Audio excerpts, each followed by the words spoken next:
फ्रांसीसी शिक्षाविद Renee Gerrard ने एक विचार दिया है जिसे मिमेटिक थियरी के नाम से जानते हैं। हिंदी में इसका अर्थ होगा नकल या अनुकरण का सिद्धांत। इसके अनुसार मनुष्य की इच्छाएं कभी शून्य में पैदा नहीं होती। हम वही चाहते हैं जिसे एलीट क्लास अर्थात समाज में प्रतिष्ठित लोग महत्व देते हैं। सदियों तक परिवार बसाना ही सबसे अधिक गर्व की बात मानी जाती रही है। ये किसी व्यक्ति के जीवन की सबसे बड़ी उपलब्धि होती थी। व्यक्ति की पहचान उसके परिवार से होती थी। किंतु अब उसी कल्चरल एलीट क्लास ने प्रतिष्ठा के नए तरीके ढूंढ लिए हैं, जैसे शानदार करियर, नए नए अनुभव लेना, स्वयं को सबसे अच्छा सिद्ध करना और मैं सबसे आगे या मी फर्स्ट की सोच। व्यवहार में हुए इस एक बदलाव ने हम सबके जीवन को गंभीर रूप से प्रभावित किया है, किंतु हमें इसका पता तक नहीं चला। कुछ वर्ष पहले तक अधिकांश लोग अधिक बच्चे चाहते थे। 3, 4, 5 या उससे भी अधिक हों तो कोई बुराई नहीं। बच्चे केवल वंश वृद्धि के लिए ही नहीं, परिवार की सामाजिक आर्थिक सुरक्षा का माध्यम भी हुआ करते थे। जितना लंबा चौड़ा परिवार, उतनी ऊंची आर्थिक और सामाजिक प्रतिष्ठा। लोग आज 2 या 1 पर सिमट चुके हैं।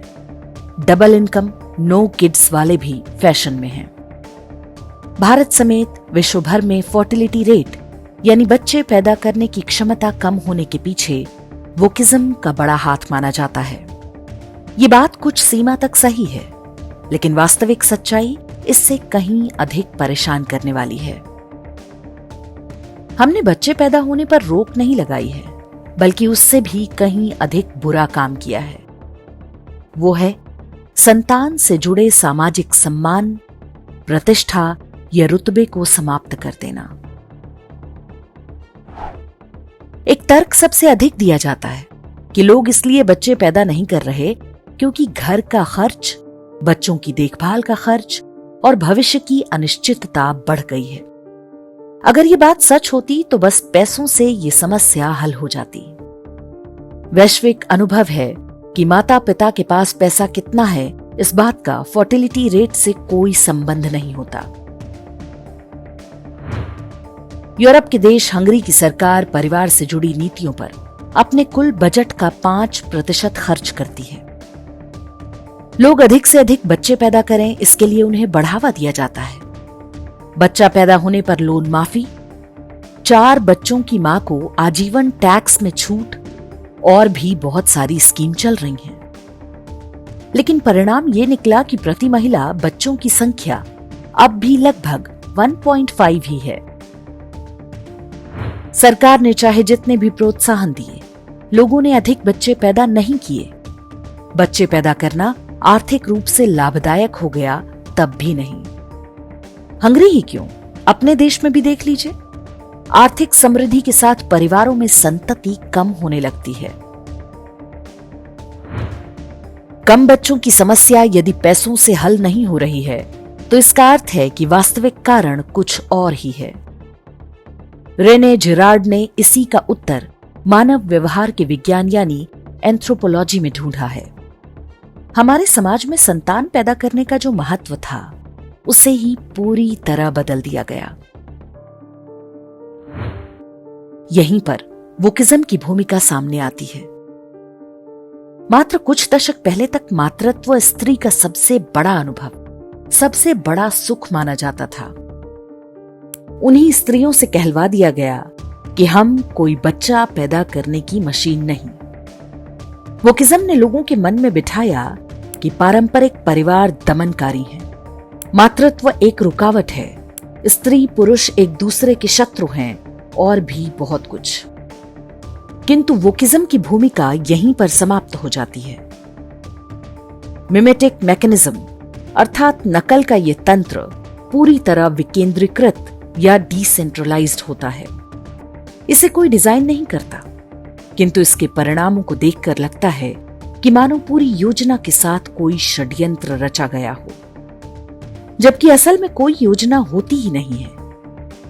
यही बात इस परिवर्तन को डरावना बनाती है। पहले ये बात समाज के एलीट क्लास में देखने को मिलती है, फिर अन्य लोग भी उसे अपनाने लगते हैं। हमें तो बच्चा चाहिए ही नहीं वाली सोच को अंग्रेजी में एंटी नेटलिज्म कहते हैं। धरती खत्म होने वाली है, ग्लेशियर पिघल जाएंगे, अर्थव्यवस्था चौपट हो जाएगी, ऐसी ढेरों निराशावादी बातें हमारे मन मस्तिष्क में रोज ठूंसी जा रही हैं। इसके लिए किसी को दोष देना व्यर्थ है।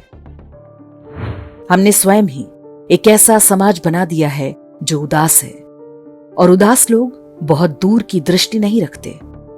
उन्हें 10-20 वर्ष से आगे कुछ नहीं दिखता। ठीक उसी समय जब मानवता इस संकट से जूझ रही थी, तभी एक वस्तु तेजी से उभरी, और वो है मोबाइल फोन।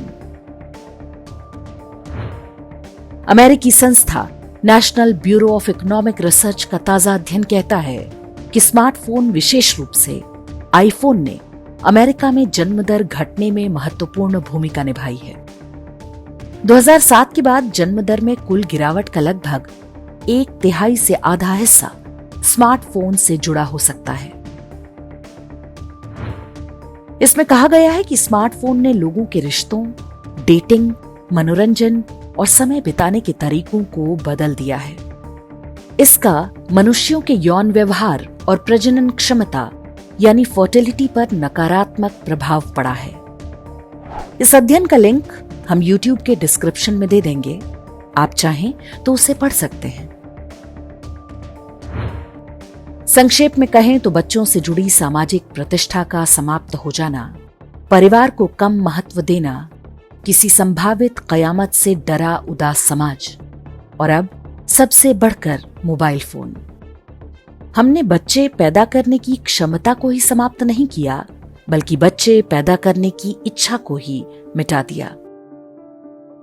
जहां तक भारत की बात है, सदियों तक हुए विदेशी आक्रमणों में हम बच ही इसीलिए पाए क्योंकि परिवारों ने बच्चों को जन्म देना बंद नहीं किया। तब तो बच्चे पालना आज की तुलना में अधिक चुनौती वाला काम था। आज जब परिस्थितियां अनुकूल हैं, तो फिर क्या समस्या है? क्या हो गया कि दूधो नहाओ पूतो फलो का जो आशीर्वाद सदियों तक दिया जाता रहा, वो अचानक लोगों को बुरा लगने लगा। ध्यान से देखें तो ये अस्तित्व का संकट है। इसे दूर किया जा सकता है, पैसे देकर नहीं, बल्कि परिवार और बच्चों के साथ जुड़ी सामाजिक प्रतिष्ठा को लौटाकर। ये कार्य हमें अपने परिवार और पास पड़ोस से ही शुरू करना होगा। किसी भी दंपत्ति के 2 से अधिक बच्चे हों तो उनकी प्रशंसा करें, विशेष रूप से मां की। ग्रामीण और पारंपरिक समाजों में आज भी अधिक बच्चों वाली बहू का अधिक रुतबा होता है। किसी परिवार में कम बच्चे हैं तो इसमें कोई बुराई नहीं है, ये उनका निजी निर्णय हो सकता है। लेकिन अधिक बच्चों के साथ उपलब्धि का भाव, यह सेंस ऑफ अचीवमेंट भी एक सहज सामाजिक प्रवृत्ति है। ये लौटेगा तभी परिवार सशक्त होगा। जब ऐसा हो तभी समाज और राष्ट्र भी समृद्ध होंगे।